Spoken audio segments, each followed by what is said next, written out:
Hi everyone, welcome to week 12 where we talk about how technology shapes the way that we communicate. I'm so glad you're all here and hope that this technology, this communication technology continues to work for us and be in our favor. So everybody cross their fingers. So how we are going to proceed for this week, I'm going to record 3 of these screencasts, try to keep them very short, or at least as short as they can for a chatty person like myself.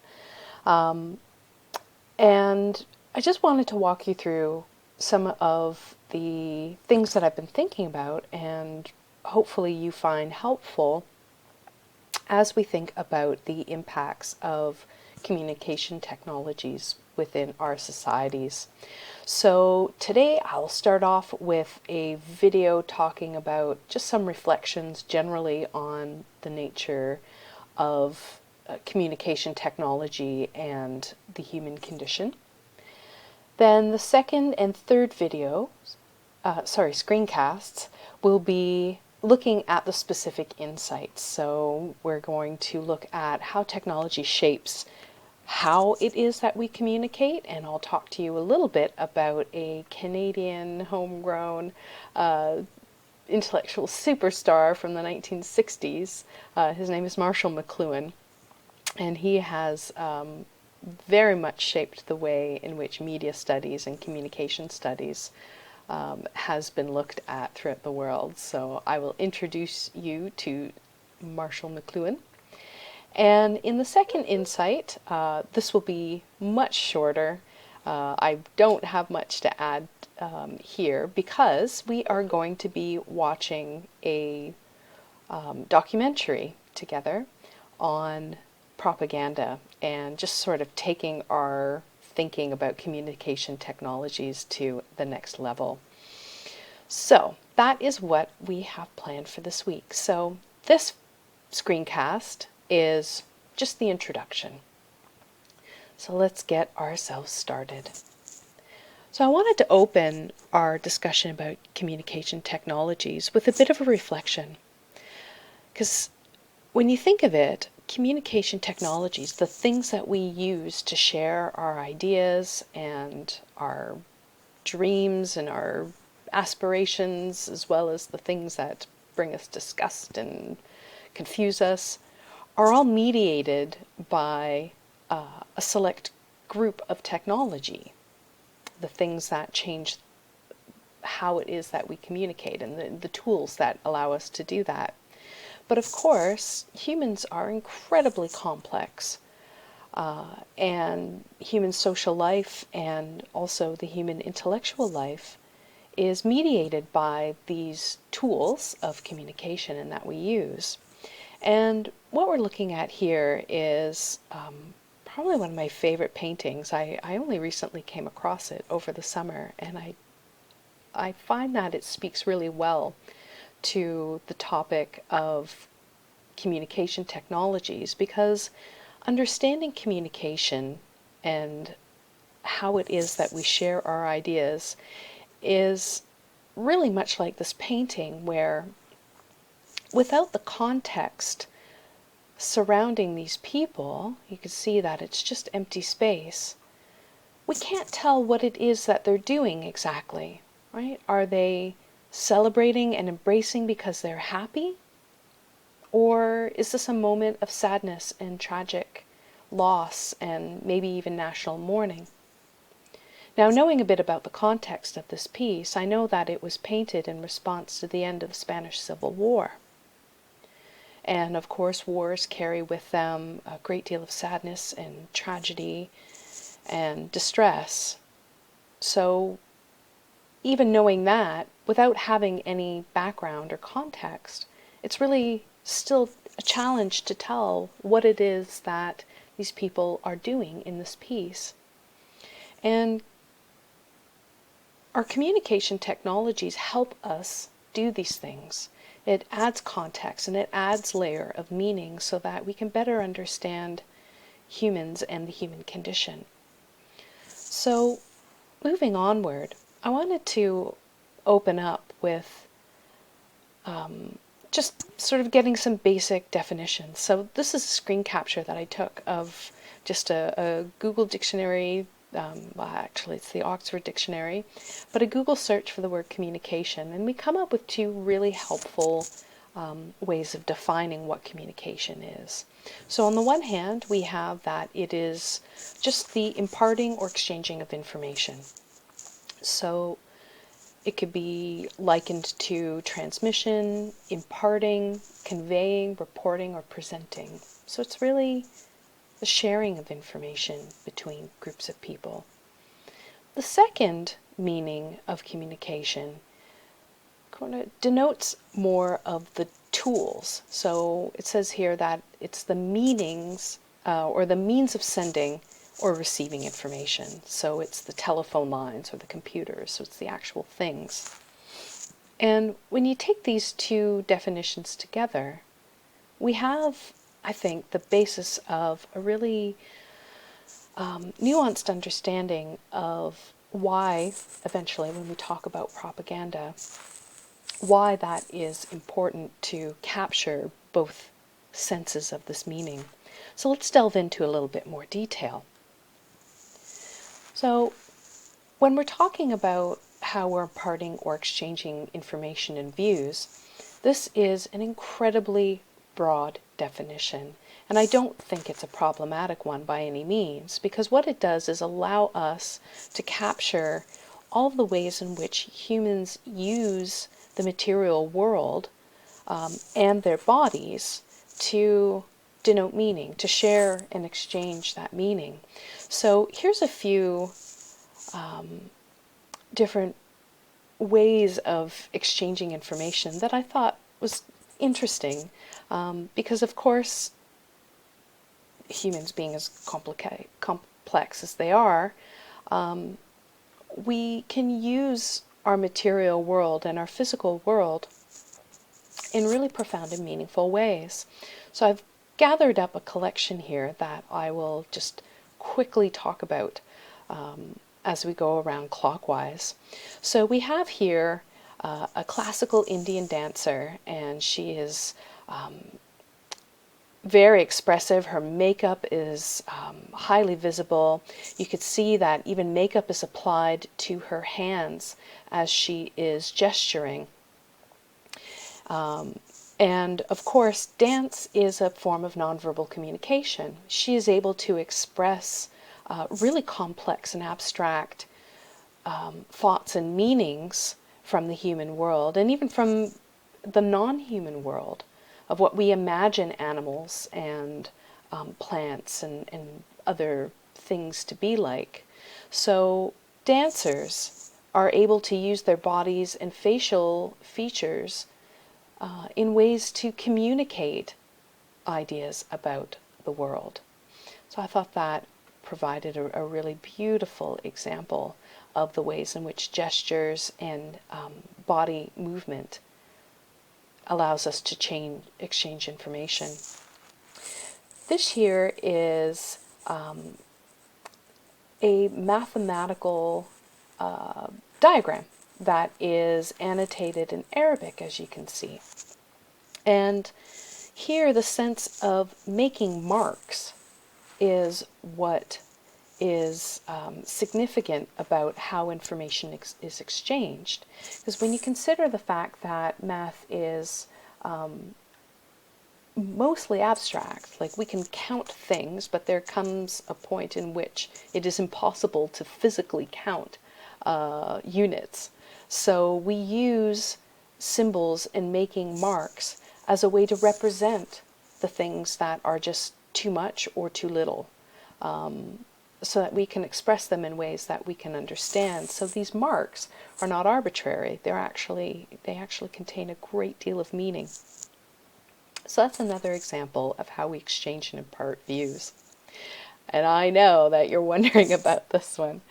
I really enjoy this one because there is a double sense of meanings that is being expressed here.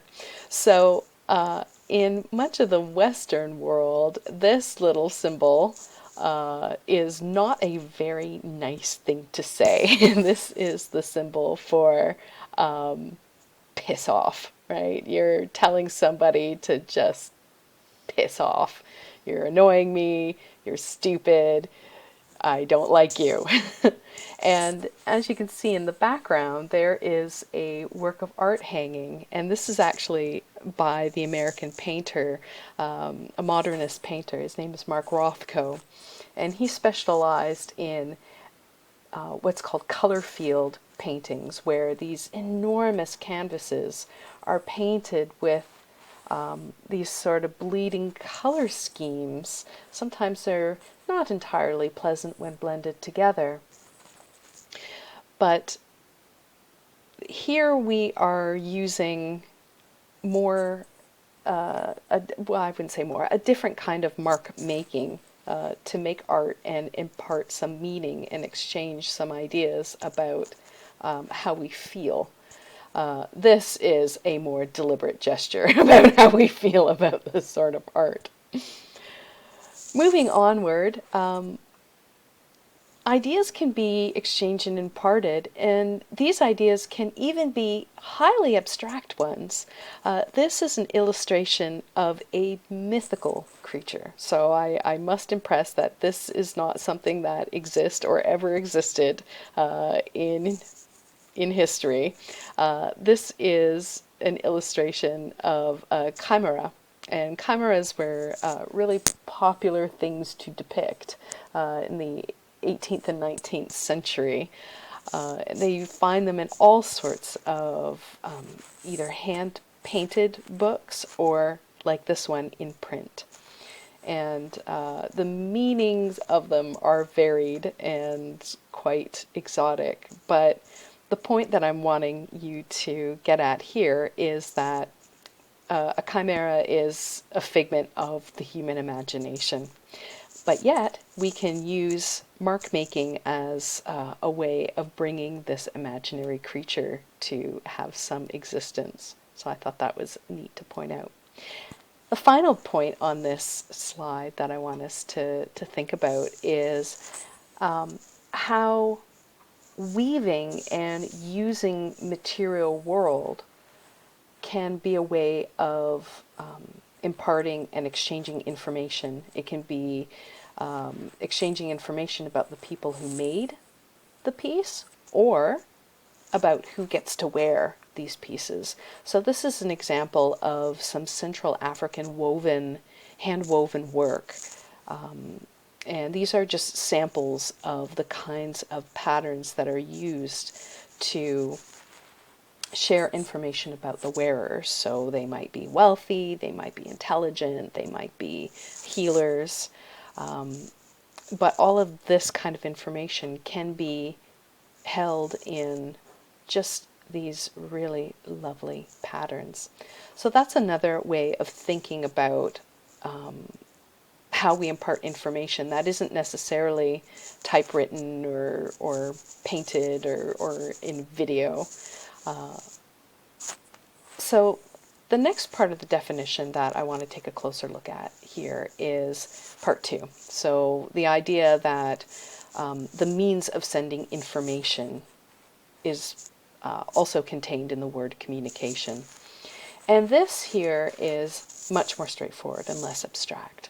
Of course, it's the paper and canvas, it's the pen or the paintbrush, the tablet, whether it's clay, stone, or even a digital tablet, television, movie screens, films, computers, the keyboards that we use to input information can be a tool of communication.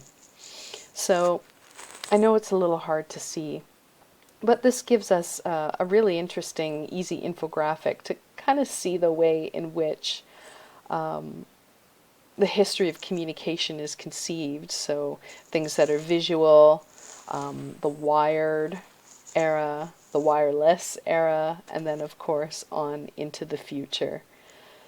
So these are all considered tools of communication as well. Now, rather than going through kind of the large and really quite amazing history of communication tools, I think it really helpful that we talk about what these technological advancements can do for us as humans. And we're going to use this rather famous poster that has been kind of historically recently used. This is Obama's first election, presidential campaign, sorry, where a graphic artist, his name is Shepard Fairey. You'll learn more about him in the upcoming video on propaganda. But this is the poster that he created, and it certainly became one of the more popular visual tactics of modern elections, and certainly in America. So we're going to use this as a bit of a foil to talk about these different areas very briefly. So one of the things that advancements in technological tools of communication can do is obviously spread and disseminate ideas. So the ideas of, historically, like maths, philosophy, maps, and even how to do accounting and administration, they were all sort of documented, and that was a way that they could be shared amongst distances and even eras. And this poster is no different. The ideas that are being imparted here is that this candidate, Mr. Barack Obama, is aiming to bring hope to an embattled American public.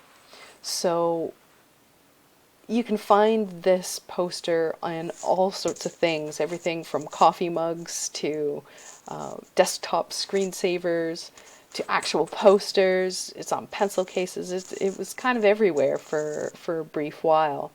And this gives us a really handy example of how the ideas of this presidential candidate was able to spread through one really sharp visual image. The second point that can be made here is that advancements in the technology of communication can also do things like create cultural moments of bonding. So, thinking to some recent examples, 9/11, the fact that people were able to film it, and television video crews were able to document kind of every part of it, including the planes quite fatefully hitting into the World Trade Centers. This created a national and an international moment of bonding, because we could see the event, we can hear what was going on, we followed people in the aftermath of the event, so it created a pinpoint of bonding. The same goes for the Arab Spring uprisings, where a number of autocratic states had massive uprisings of their citizens to push for greater democratic rights. And that was all made possible by smartphones and use of the internet to be able to coordinate rallies and protests. And, I didn't watch it, although someday I do mean to, but a moment of bonding can also be created through the television shows that we share and watch. So I'm thinking here of the end of the Game of Thrones, in which people were just affronted by by what happened. I won't be a spoiler person, but many people were upset. The last point that I want to touch on here before moving on is that advancements in technology can educate and change behaviors and beliefs of a population. So when we think about the really rapid change in moral reasoning about gay marriage or LGBT rights, this has had a great deal to do with the ability to put out messaging and to use social media to say, hey, this is the right thing to do. LGBT people are like everyone else. They just want love, and inviting people to meet them and engage in their struggle along with them. All of these things has indelibly laid the groundwork for creating the political and policy changes that we have seen quite recently. AIDS is another great example. For the beginning years when the AIDS pandemic was a global disaster,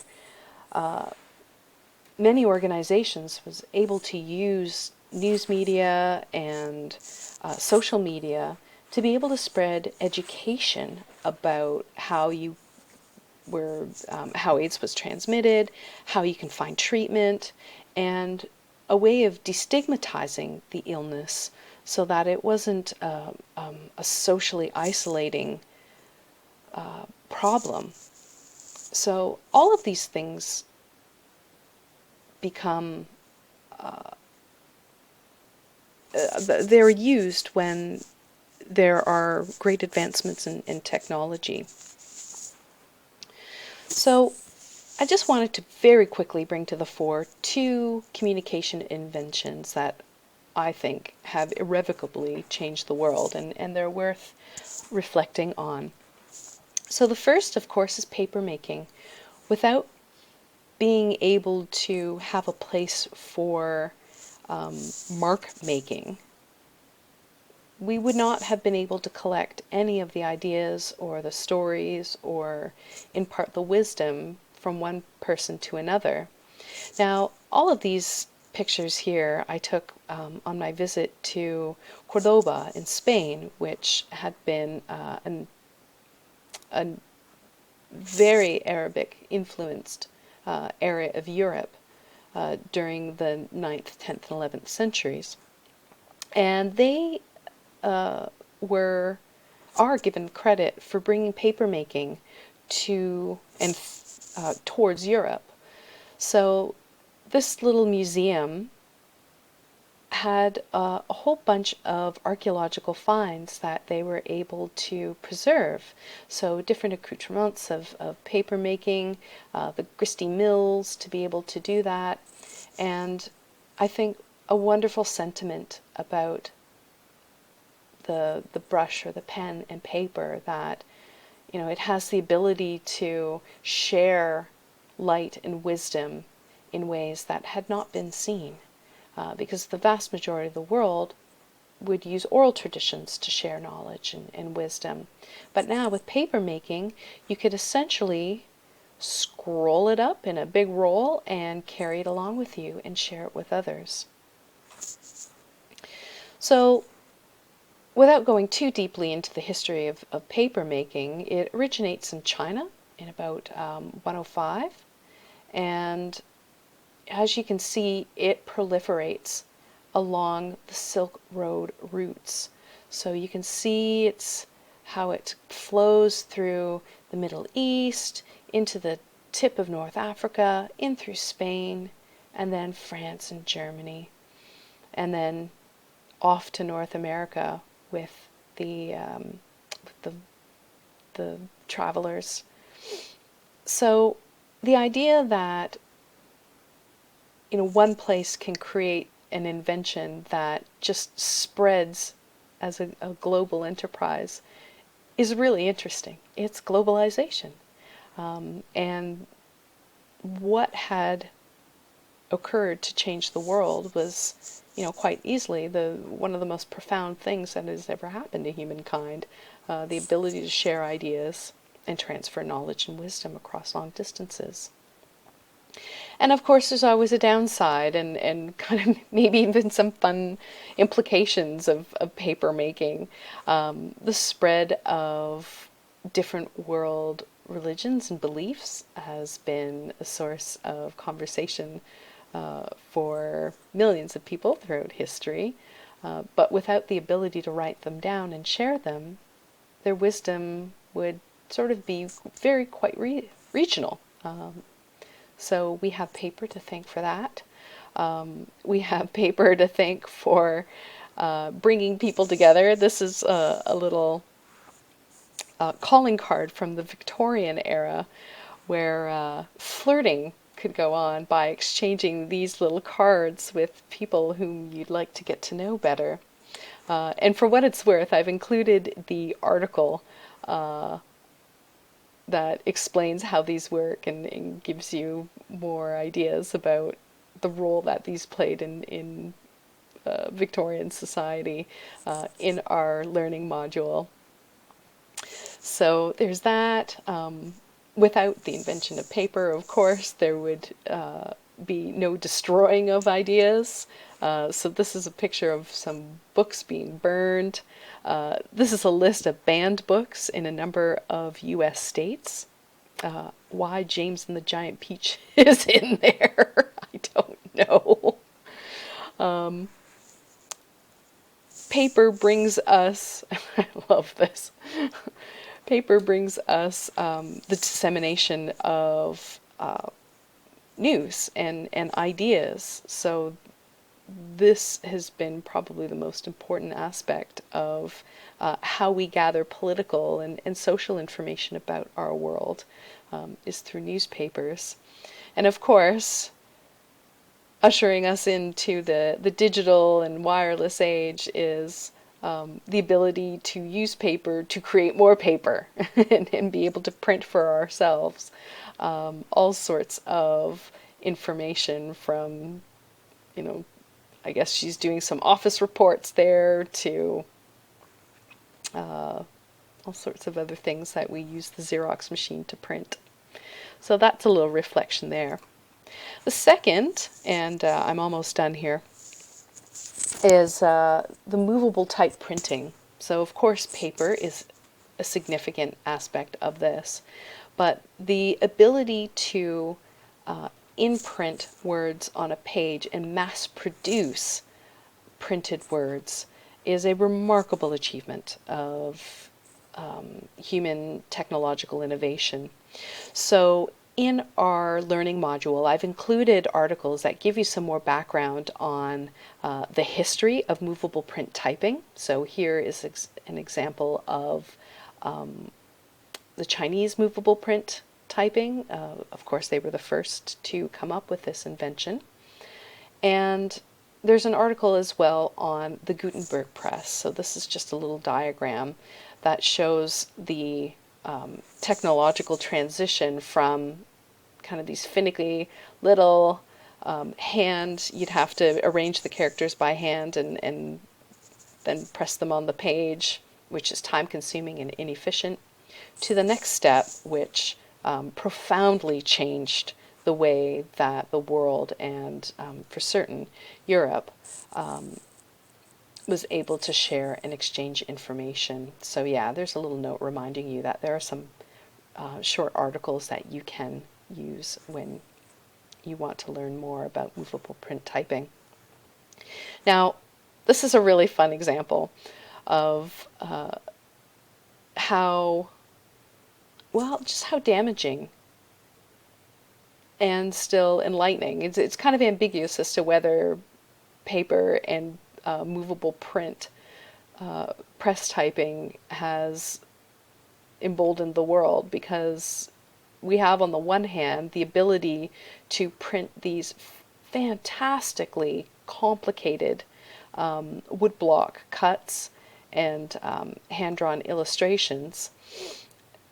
But on the other, if you notice the title of this, it is the difference between the true religion of Christ and the false idolatrous teaching of the Antichrist, and its principal features. So this here is a print about it's contrasting Protestantism with Catholicism, and I've included a link so that you can get a closer look if you are so interested. But what's interesting about this piece is how Protestantism and Catholicism are contrasted with each other. in print. So we see here all sorts of nice little details, like here's the Protestant preacher, and he's got this direct line to God through Jesus and the Lamb, and there's all sorts of happy little things going on back here with the cherubs, and as you can see down here in the corner, there's a king listening to the sermon that is directly connected. So this is meant to be the good side. You could tell where Lewis Cranach and Kempf have their loyalties. The color is light and airy. And then on this side you have the Catholic side.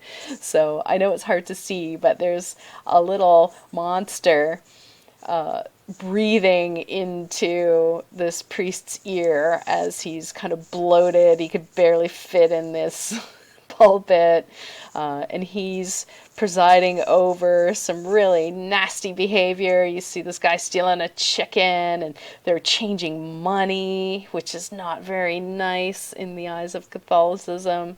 You could see the more activity going on with them protecting the church, and there's death and dying and all sorts of terrible things going on. And although the Gutenberg press opened up the world in unprecedented ways, it was also the medium of hundreds of years of fighting between the two principal articulations of Christianity in Europe. So thousands upon thousands of people died because of the message that was printed in these holy texts and shared between people who wanted to promulgate ideas about these principal texts. So the takeaway before I end here is, it's pretty ambiguous as to whether or not communication technologies help or hinder our flourishing as human beings. It's a bit up in the air and ambiguous. So I'm going to leave it here. Enough chatting. Take a break. Go have a cup of tea. And whenever you're ready, you can pop into the decidedly much shorter Insights 1 and 2. All right. See you on the other side, folks.